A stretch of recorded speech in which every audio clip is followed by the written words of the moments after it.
Solution chapter का पहला topic अपन देख लेते हैं, रिवीजन करते हैं इसका। Solubility of solid in liquid. Solid की सोल्यूबिलिटी किस में? लिक्विड में। कौन कौन से फैक्टर हैं जो इसको अफेक्ट करते हैं? पहला फैक्टर है nature of solute and solvent. Solute और सोलवेंट का नेचर अगर सेम है तो सोल्यूबिलिटी बढ़ जाएगी, अगर नेचर अपोजिट होगा तो सोल्यूबिलिटी घट जाती है। ठीक है, आपने पढ़ा है लाइक डिजोल्व लाइक, एनसीईआरटी की लाइन है, लाइक डिजोल्व लाइक, यानी समान समान को घोल लेता है, अगर नेचर सेम है सोल्यूबिलिटी बढ़ जाएगी। दूसरा, अगर प्रेशर का इफेक्ट देखें इस पे, तो प्रेशर का कोई भी इफेक्ट नहीं होता सॉलिड की सोल्यूबिलिटी लिक्विड में पे। ठीक है, बट जो गैस की सोल्यूबिलिटी है ना लिक्विड में, उसमें प्रेशर का इफेक्ट होता है। थर्ड है इफेक्ट ऑफ टेम्परेचर। टेम्परेचर के इफेक्ट में आप देखोगे दो टाइप की रिएक्शन होगी, एक तो एंडोथर्मिक रिएक्शन और एक्सोथर्मिक रिएक्शन। अगर आपका डेल्टा एच पॉजिटिव है यानी एंडोथर्मिक रिएक्शन है, उसमें अगर आप टेम्परेचर बढ़ाओगे तो सोल्यूबिलिटी बढ़ेगी। अगर रिएक्शन में डेल्टा एच नेगेटिव है यानी एक्सोथर्मिक रिएक्शन है आपकी, तो टेम्परेचर बढ़ाने पर सोल्यूबिलिटी घट जाती है। इतनी बात क्लियर? तो ये solubility of solid in liquid NCERT का और नीट लेवल का पूरा कंटेंट तैयार हो गया आपका। Solubility of gas in liquid, कौन कौन से फैक्टर हैं जो इसको अफेक्ट करेंगे? पहला है nature of gas and solvent. अब सर गैस कैसे? कौन सी गैस की सोल्यूबिलिटी ज्यादा होगी? जो गैस मोर लिक्विफिएबल होगी। अब कौन सी गैस मोर लिक्विफिएबल होती है? जिसका क्रिटिकल टेम्परेचर टीसी है ना, वो ज्यादा होगा, वो गैस ही ज्यादा लिक्विफिएबल होगी और उसकी सोल्यूबिलिटी ज्यादा हो जाएगी सॉल्वेंट में। ठीक है, सेकंड आता है इफेक्ट ऑफ टेम्परेचर। अब टेम्परेचर का कैसे इफेक्ट होता है? जनरली जो इसमें अपन रिएक्शन देखेंगे solubility of gas in liquid, ये एक्सोथर्मिक रिएक्शन है। एक्सोथर्मिक रिएक्शन का मतलब क्या है? आपका यहां पे डेल्टा एच नेगेटिव है, अगर डेल्टा एच नेगेटिव है तो टेम्परेचर बढ़ाने पर सोल्यूबिलिटी घटेगी, यानी टेम्परेचर इनवर्सली प्रोपोर्शनल होता है। अब इसके कुछ एप्लीकेशन हो गए, जैसे एक्वेटिक एनिमल्स होते हैं ना, वो कोल्ड वाटर में ज्यादा कंफर्टेबल होते हैं, क्योंकि कोल्ड वाटर टेम्परेचर कम है तो सोल्यूबिलिटी ज्यादा हो जाती है वहां पे ऑक्सीजन गैस की, तो वो आराम से ले पाते हैं ऑक्सीजन। ठीक है, थर्ड इसमें बात करें अपन ने, तो थर्ड फैक्टर है इफेक्ट ऑफ प्रेशर। प्रेशर का कैसे इफेक्ट पड़ेगा? जितना मास अपन ने डिजोल्व किया है उसमें गैस में, वो उसके जितना लिक्विड पे प्रेशर लग रहा है ना, उसके सीधे प्रोपोर्शनल होगा, यानी मास प्रोपोर्शनल टू प्रेशर। तो मास बराबर के एक कांस्टेंट ले लिया, प्रेशर हो जाएगा। ओके, तो ये बात क्लियर करते हैं हेनरी लॉ की। हेनरी लॉ क्या बोलता है कि जो गैस की सोल्यूबिलिटी है वो उसके पार्शियल प्रेशर के सीधे प्रोपोर्शनल होती है, यानी अपन बात करें सोल्यूबिलिटी पार्शियल प्रेशर के सीधे प्रोपोर्शनल है। अगर आप यहां पे क्वेश्चन से सोल्व करोगे ना न्यूमेरिकल, वहां पे आपको ये जो एम है ना, वो आपको मास भी मिल सकता है, मोल फ्रैक्शन भी हो सकता है, ये सोल्यूबिलिटी भी हो सकता है, ये मोलरिटी भी हो सकता है। एम इनमें से कुछ भी हो सकता है। यूनिट देख लेना और ट्यूशन यहां से सोल्व कर लेना, ट्यूशन में ये सब कुछ आ सकता है। तो ये क्या हो गया? मास बराबर के पी, तो पी बराबर के एच, यहां पे कॉन्स्टेंट लगा लिया अपन ने। ठीक है, पी बराबर के एच इंटू एम। यहाँ पे के एच क्या है? के एच है हेनरी कांस्टेंट, इसके बारे में आगे पढ़ेंगे। इसके एप्लीकेशन क्या है हेनरी लॉ के? जो डीप सी में डाइविंग करते हैं ना, जब वो प्रेशर नीचे जाते हैं ना डाइविंग करते हुए, तो वहां पे प्रेशर ज्यादा हो गया तो गैस की सोल्यूबिलिटी भी ज्यादा हो जाती है, तो वहां पे नाइट्रोजन वगैरह जो ये गैसेस हैं वो ब्लड में डिजोल्व हो गई। अब वो जब बाहर आता है तो नाइट्रोजन बेंड्स के रूप में बाहर निकलती है, तो इससे अपन बचाने के लिए जो सिलेंडर होते हैं उसमें हीलियम गैस मिक्स कर देते हैं। नाइट्रोजन क्यों? क्योंकि वायु में सबसे ज्यादा नाइट्रोजन है, अगर डायरेक्ट ही अपन गैस दे रहे हैं वैसे तो नाइट्रोजन की तो मात्रा बहुत ज्यादा है, हीलियम देते हैं, हीलियम बेंड्स के रूप में नहीं निकलेगी क्योंकि ये इनर्ट गैस है। ठीक है, ये बात होगी। हेनरी कांस्टेंट की बात करते हैं। हेनरी का लॉ क्या था? सोल्यूबिलिटी ऑफ गैस सीधे प्रोपोर्शनल होती है पार्शियल प्रेशर ऑफ गैस के। ठीक है, वहां पे अपन ने हेनरी कांस्टेंट लगा के पी बराबर के एच इंटू एम कर लिया था। अब यहां पे जो के एच है ना, वो किस किस पे डिपेंड करता है, क्या इसके फीचर है, उनकी बात कर लेते हैं। जो के एच है हेनरी कांस्टेंट, वो नेचर ऑफ गैस पे डिपेंड करता है, ये टेम्परेचर बढ़ाने पर बढ़ जाता है, और के एच अगर बढ़ाओगे तो गैस में उसकी सोल्यूबिलिटी घट जाती है। इससे क्वेश्चन आया हुआ है, बहुत इंपॉर्टेंट फीचर है ये, ध्यान रखना। के एच इनवर्सली प्रोपोर्शनल होता है सोल्यूबिलिटी ऑफ गैस के। भाई इंपॉर्टेंट है, पीवाईक्यू आया हुआ है यहां से। ठीक है, तो ये ध्यान रख लेना।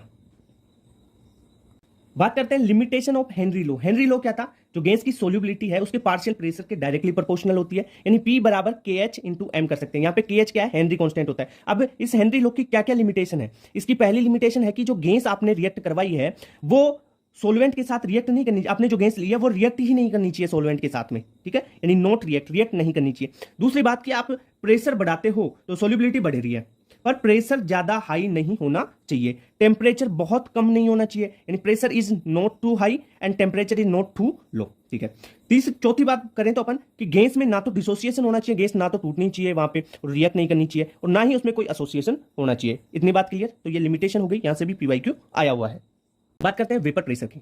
वेपर प्रेशर होता क्या है? The pressure exert by a vapour on a liquid when they are in equilibrium. ठीक है, वेपर के द्वारा लिक्विड पर लगाया गया प्रेशर जब वो इक्विलिब्रियम में हो कंडीशन। ओके, इतनी बात क्लियर। दूसरा फैक्टर अफेक्टिंग वेपर प्रेशर, कौन कौन से फैक्टर्स हैं जो अफेक्ट करते हैं? पहला है नेचर ऑफ लिक्विड। लिक्विड की नेचर कैसे? अगर किसी लिक्विड की विस्कोसिटी ज्यादा है या उसमें इंटरमोलिकुलर फोर्स ज्यादा है तो उसका वेपर प्रेशर कम होगा। मतलब क्या है कि वेपर प्रेशर इनवर्सली प्रोपोर्शनल होता है इंटरमोलिकुलर फोर्स और विस्कोसिटी के। ठीक है, टेम्परेचर की बात करें तो किसी एक सिंगल लिक्विड की बात करें, मिक्सचर की नहीं, सिंगल लिक्विड की बात करें तो वेपर प्रेशर डायरेक्टली प्रोपोर्शनल होता है टेम्परेचर के, यानी टेम्परेचर बढ़ाने पर वेपर प्रेशर बढ़ जाता है। दूसरी बात बॉइलिंग पॉइंट की कर लेते हैं। यहाँ पे बॉइलिंग पॉइंट इनवर्सली प्रोपोर्शनल होता है वेपर प्रेशर के, यानी बॉइलिंग पॉइंट अगर बढ़ा हुआ है ना तो वेपर प्रेशर कम होगा, और ये बहुत ही इंपॉर्टेंट पॉइंट है बॉइलिंग पॉइंट और वेपर प्रेशर का, ध्यान रखना, यहाँ से क्वेश्चन आता है। अब बात कर लें, यहाँ पे वेपर प्रेशर P से डिनोट कर दिया है, इसके टेम्परेचर के साथ रिलेशन क्या है, तो इसका एक इक्वेशन आता है P बराबर K e की power minus delta H upon RT, ठीक है। इसका लोग लेते हैं, तब आपके पास लोग लेके 1 और 2 इक्वेशन बना के भाग देते हैं ना, तब ये आपके पास ऐसा क्लेसियस क्लेपरोन वाला इक्वेशन वैसा इक्वेशन आ जाता है, ठीक है। ये तो क्या होता है ln P2 बाई P1 बराबर delta H upon R 1 upon T1 minus 1 upon T2। यहाँ पे इसका डेरिवेशन तो करूंगा नहीं मैं, ये आपको डायरेक्ट दे दिया। तीसरा है addition of non volatile solute, अगर नॉन वोलेटाइल सोल्यूट ऐड कर रहे हो तो वेपर प्रेशर घट जाता है, ओके। बात करते हैं राउल्ट लॉ की। देखो राउल्ट लॉ में आपको सिंपली याद रखना है कि जो वेपर प्रेशर होता है ना सॉल्वेंट का या सोल्यूट का, तो वेपर प्रेशर ऑफ सॉल्वेंट उसकी मोल फ्रैक्शन होती है ना सॉल्वेंट की, उसके सीधे प्रोपोर्शनल होता है, ठीक है। तो इससे आप इक्वेशन क्या लिख सकते हो, पीए प्रोपोर्शनल एक्सए। पीए क्या है, vapour pressure of solvent in solution, तो क्या हो जाएगा यहाँ पे एक प्रोपोर्शनल कांस्टेंट पी नोट ए लगा देते हैं अपन, यानी प्योर अवस्था में, शुद्ध अवस्था में ये हो जाएगा इसका प्योर फॉर्म में वेपर प्रेशर सॉल्वेंट का, ठीक है। पीए बराबर पी नोट ए एक्सए। एक्सए क्या है, मोल फ्रैक्शन ऑफ ए। ए क्या है यहाँ पे सॉल्वेंट है, बी क्या है सोल्यूट है, ठीक है। जैसे ए का लिखा मोल फ्रैक्शन और जो आपने वेपर प्रेशर, वैसे ही आप बी के लिए लिख सकते हो। अगर दोनों का जोड़ दो, सॉल्वेंट और सोल्यूट का जोड़ दोगे तो सॉल्यूशन का आ जाएगा, तो पीएस बराबर पीए प्लस पीबी, तो पीएस बराबर P naught A XA plus P naught B XB. ये फॉर्मूला आपको याद रखना है, यहां से क्वेश्चन बन जाता है। अब इसका ग्राफ खींचिए अपन, तो कैसे, एक बार देखो यहाँ एक्सए और एक्सबी है ना, एक्सए के लिए एक बार 1 और 0 रख के देख लो, एक बार एक्सए के लिए 1 रखोगे, फिर एक्सए के लिए एक बार 0 रख लो और ग्राफ प्लॉट कर लेंगे। तो ये वेपर प्रेशर और एक्सबी और एक्सए यानी वेपर प्रेशर और मोल फ्रैक्शन में आपके पास ऐसा ग्राफ आ जाएगा। ये पीए का हो गया, ये पीबी का हो गया, और यहाँ पे ये टोटल पीएस का हो गया सॉल्यूशन का, okay. Mole fraction of substance in vapour phase, Y A क्या है, mole fraction of A in vapour phase, Y B है mole fraction of B in vapour phase. अपन डाल्टन का लो लगा के, ठीक है, और राउल्ट का लो लगा के भी यहां से रिलेशन निकाल सकते हैं। पहले देखो वाई ए क्या होता है, mole fraction of A in vapour phase बराबर पी नोट ए एक्सए बटा पीएस। ये कैसे लिख दिया अपन ने, ठीक है। तो एक बात बोलूं आपको, जो वाई ए होता है ना, अगर अपन लिखे पी ए डाल्टन के नियम से पी ए बराबर वाई ए इंटू पी एस होता है, ठीक है। तो यहां से अपन ने वैल्यू इसकी सब्स्टिट्यूट कर दी और ये बना लिया, वाई ए बराबर पी नोट ए एक्सए बटा पीएस बराबर पी ए बटा पीएस होता है, ठीक है। वाई ए बराबर पी ए बटा पीएस यहां से तो लिखा है अपन ने, और पी ए की value P naught A X A रख दी, वैसे ही पीबी की value P naught B X B रख देंगे अपन, ठीक है। Y A plus Y B क्या होता है, मोल फ्रैक्शन दोनों का ए और बी का एक हो जाएगा, क्योंकि एक में दो कंपोनेंट है इस सॉल्यूशन में, तो दोनों का एक हो जाएगा, ओके। अगर अपन यहाँ पे एक्सए और एक्सबी की बात की थी ना, तो ये मोल फ्रैक्शन है ये भी, पर ये किसमें है, लिक्विड फेज में है, ध्यान रखना, ये किसमें है, लिक्विड फेज में, और वाई किसमें है, ये है वेपर फेज में। अब बात करते हैं आइडियल सॉल्यूशन की। जो आइडियल सॉल्यूशन होते हैं वो राउल्ट के लॉ को फॉलो करते हैं। अगर इनके सॉल्यूशन की बात करें, वेपर प्रेशर सॉल्यूशन का, उसके सॉल्वेंट और सॉल्यूट के वेपर प्रेशर के योग के बराबर होता है, ठीक है। पीएस बराबर P naught A XA plus P naught B XB, okay. इसमें फोर्स ऑफ अट्रैक्शन की बात करें तो सॉल्यूट, सॉल्वेंट और सॉल्यूशन तीनों में फोर्स ऑफ अट्रैक्शन या फोर्स ऑफ इंट्रैक्शन बराबर होता है, ठीक है। इनका डेल्टा एच मिक्सचर यानी एंथैल्पी, डेल्टा एच एंथैल्पी में चेंज मिक्सचर का वो 0 होता है, वॉल्यूम में चेंज मिक्सचर का 0 होता है, इंटरनल एनर्जी में चेंज मिक्सचर का 0 होता है। हमेशा आपको एक चीज ध्यान रखना है, डेल्टा जी मिक्सचर नेगेटिव होता है और डेल्टा एस मिक्सचर पॉजिटिव होता है, चाहे आइडियल हो सॉल्यूशन, नॉन आइडियल सॉल्यूशन हो।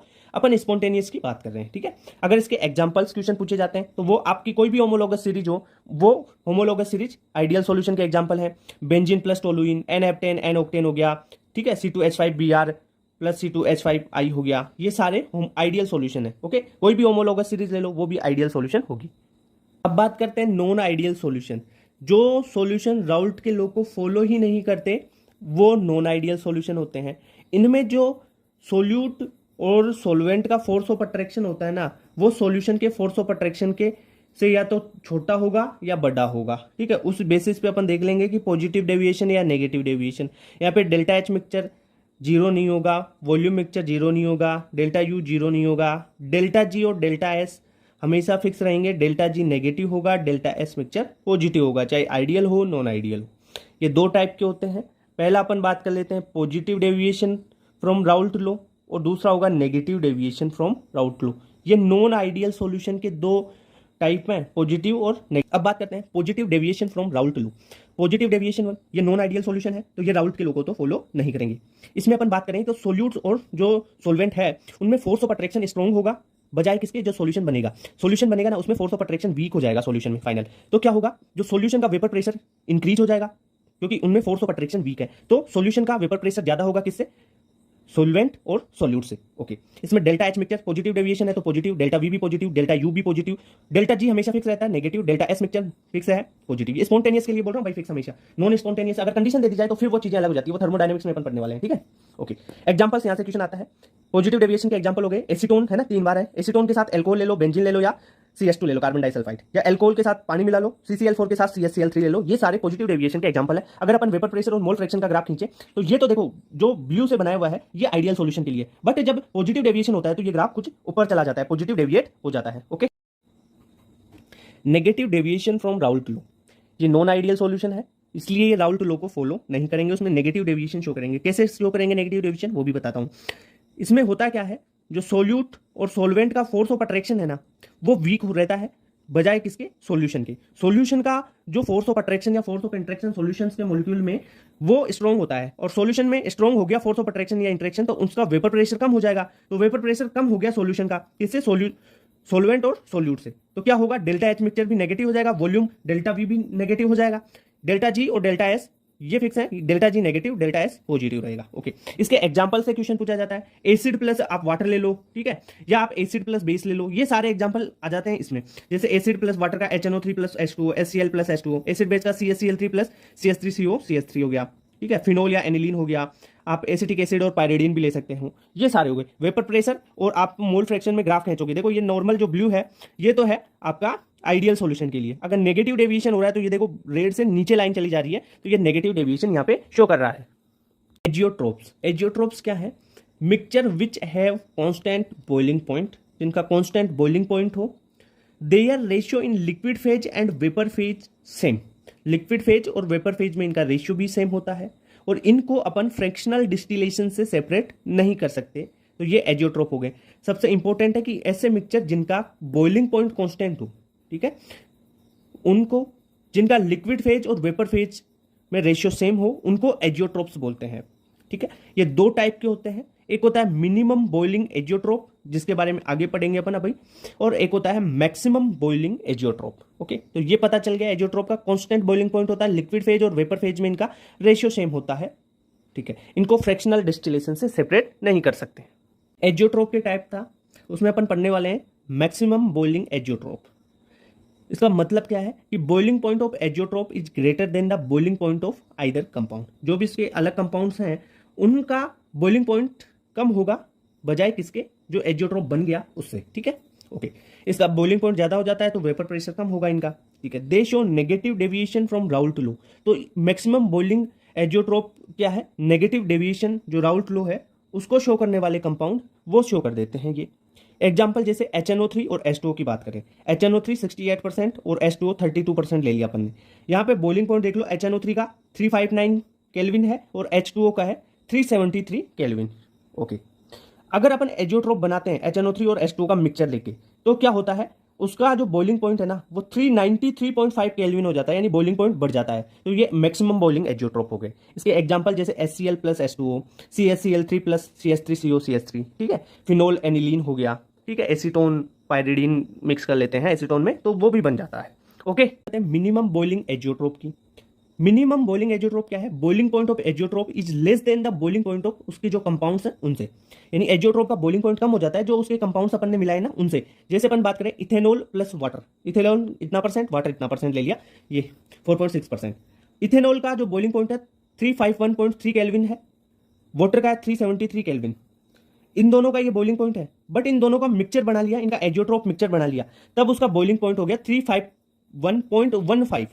यहाँ पे तो देखो दोनों का, इसका 315.3 है, इसका 373 है, पर इसका 351.15 यानी कम हो गया ना, इसका यहाँ पे 1 ही है, यहाँ पे तो 3 है, तो बॉइलिंग पॉइंट कम हो जाता है, तो वेपर प्रेशर ज्यादा हो जाएगा, ठीक है। ये पॉजिटिव डेविएशन शो करते हैं राउल्ट लॉ से। ओके, इसके एग्जाम्पल क्या हो गए, एसीटोन प्लस एल्कोहल हो गया, एल्कोहल में वाटर मिला लो वो भी हो जाएगा, CHCl4 CHCl3 हो जाएगा, एसीटोन और बेंजीन हो गया, ये सारे मिनिमम बॉइलिंग एजियोट्रोप हैं, ये पॉजिटिव डेविएशन भी शो करते हैं। ओके, मिनिमम बॉइलिंग वर्ड से समझो कि उसका बॉइलिंग पॉइंट कम हो गया एजियोट्रोप मिक्सचर का। करते हैं कोलिगेटिव प्रॉपर्टी, 4 कोलिगेटिव प्रॉपर्टी, इनमें से एक क्वेश्चन फिक्स होता है आना। Colligative property depend on number of particle of solute, ये ध्यान रखना। कोलिगेटिव प्रॉपर्टी किस पे डिपेंड करती है, number of particles on solute, important चीज है।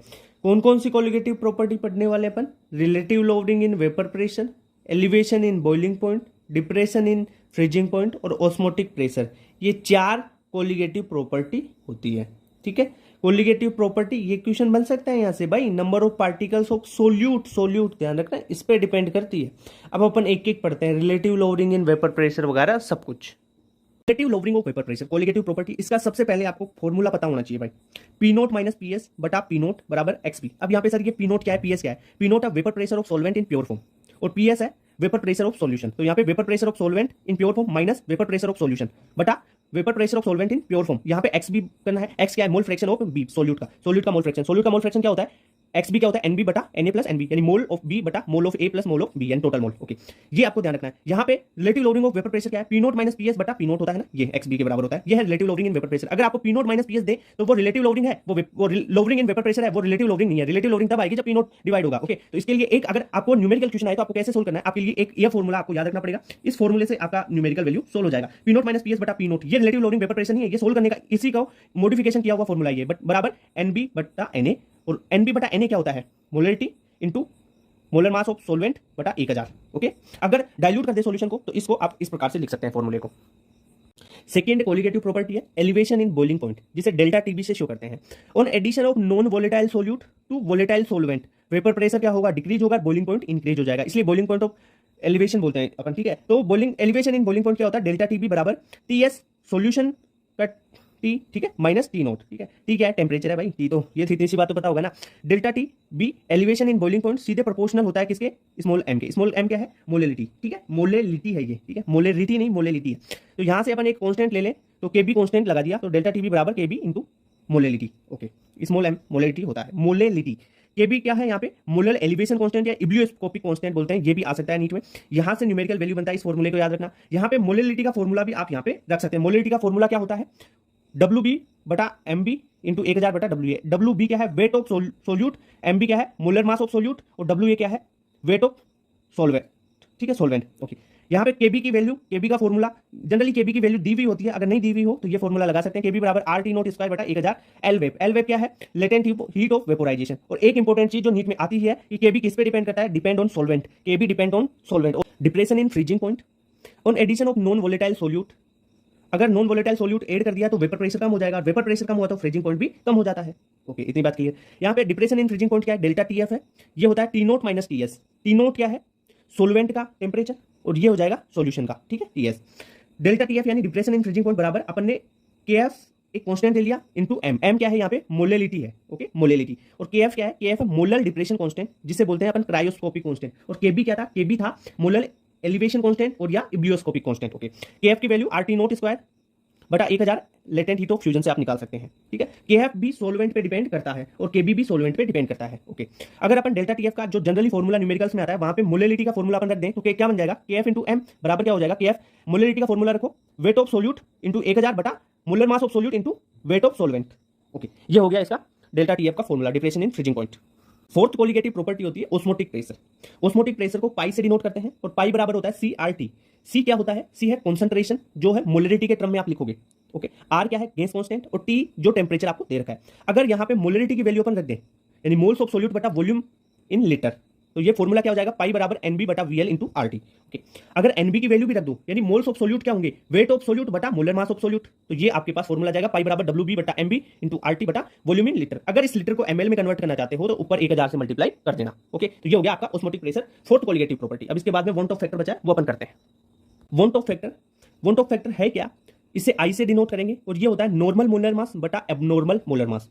क्वेश्चन में किसी भी प्रकार से आपको पूछा जा सकता है, आई भी पूछा जा सकता है, एबनॉर्मल मोलर मास देके और आई देके आपको नॉर्मल मोलर मास पूछ सकता है, या कोई और कोलिगेटिव प्रॉपर्टी पूछ सकता है इसमें आई देके। ठीक है, तो आपको इसको सोल्व करना होगा। आई होता है नॉर्मल मोलर मास बटा एबनॉर्मल मोलर मास। अगर कोलिगेटिव प्रॉपर्टी के क्रम में बात करें तो एबनॉर्मल कोलिगेटिव प्रॉपर्टी बटा नॉर्मल कोलिगेटिव प्रॉपर्टी, ये ध्यान रखना, क्योंकि देखो कोलिगेटिव प्रॉपर्टी एबनॉर्मल ऊपर है और नॉर्मल नीचे है, जबकि जो मोलर मास है ना वो इनवर्स होता है, ये नॉर्मल ऊपर बटा एबनॉर्मल नीचे। ठीक है, इतनी बात क्लियर। अब बात करें इसमें डिसोसिएशन की। अगर टूट रहे हैं पार्टिकल्स ए एन से एन ए पार्टिकल हो रहे हैं, तो यहाँ पे आई हमेशा एक से ज्यादा होगा, आई की वैल्यू हो जाएगी आई बराबर 1 minus alpha plus N alpha. ठीक है, अल्फा यहाँ डिग्री ऑफ डिसोसिएशन है। अगर एसोसिएशन की बात करें तो यहाँ पे पार्टिकल्स जुड़ेंगे तो एन ए से ए एन बन जाएगा, यानी इसमें जो आई होगा वो एक से कम होगा, तो आई बराबर 1 minus alpha plus alpha by N. N क्या है यहाँ पे? अल्फा क्या है? डिग्री ऑफ एसोसिएशन हो जाएगा। एन है जो भी जितने भी पार्टिकल्स हैं वो। अगर बात करें तो सीधा कोलिगेटिव प्रॉपर्टी आई ना, वो सीधा आई से मल्टीप्लाई कर देना, अगर आई आपके पास क्वेश्चन में निकल के आ जाए तो। ठीक है, तो कोलिगेटिव प्रॉपर्टी सीधा आई के प्रोपोर्शनल होते हैं, बॉइलिंग पॉइंट सीधा आई के प्रोपोर्शनल, और फ्रीजिंग पॉइंट इनवर्सली प्रोपोर्शनल होता है। यहां से क्वेश्चन आता ही आता है इन 3 पॉइंट्स से। वॉन ऑफ फैक्टर की बात करते हैं डिसोसिएशन और एसोसिएशन के केस में। अगर ए एन मॉलिक्यूल है, ये टूट के एन मॉलिक्यूल्स में कन्वर्ट हो जाते हैं, बहुत सारे मॉलिक्यूल्स में एन मॉलिक्यूल्स में ए के रूप में कन्वर्ट हो जाते हैं, टूट जाते हैं, तो डिसोसिएशन में हमेशा आई की वैल्यू 1 से ज्यादा होती है। यहाँ पे आई क्या होगा, देखो डेरिवेशन तो करवा नहीं सकते, यहाँ पे आपको फॉर्मूला सीधा याद होना चाहिए। यहाँ पे आई बराबर 1 minus alpha plus N alpha होता है। यहाँ पे अल्फा क्या है, अल्फा है डिग्री ऑफ डिसोसिएशन, एन क्या है कि कितने पार्टिकल्स थे वो कितने, ठीक है वो। एसोसिएशन में कितने पार्टिकल एसोसिएट हो रहे हैं, एन पार्टिकल ए के रूप में, ए के एन पार्टिकल एसोसिएट होकर इसका एक पार्टिकल बना दिया एन, ठीक है। तो ये एसोसिएशन हो रहा है इसका, एन क्या है कितने पार्टिकल एसोसिएट हो रहे हैं। और यहाँ पे अल्फा क्या होता है, यहाँ पे अल्फा होता है डिग्री ऑफ एसोसिएशन। आई की वैल्यू एसोसिएशन में हमेशा 1 से कम होती है और आई बराबर 1 minus alpha plus alpha by N होता है। अगर सबसे इंपॉर्टेंट क्वेश्चन आता है कि आपको colligative property, boiling point, freezing point, इनका आई के साथ रिलेशन पूछा जाता है। कोई भी कोलिगेटिव प्रॉपर्टी हो आपको दी हुई हो, अगर क्वेश्चन में आई आ गया तो आई को उससे मल्टीप्लाई आपको करना ही पड़ेगा डायरेक्टली, क्योंकि कोलिगेटिव प्रॉपर्टी के सीधा प्रोपोर्शनल होती है आई, यानी आई बढ़ेगा तो कोलिगेटिव प्रॉपर्टी भी बढ़ेगी। ओके, बॉइलिंग पॉइंट की बात करें तो बॉइलिंग पॉइंट भी सीधा प्रोपोर्शनल होता है आई के। अगर फ्रीजिंग पॉइंट की बात करें तो फ्रीजिंग पॉइंट इनवर्सली प्रोपोर्शनल होता है आई के। ओके,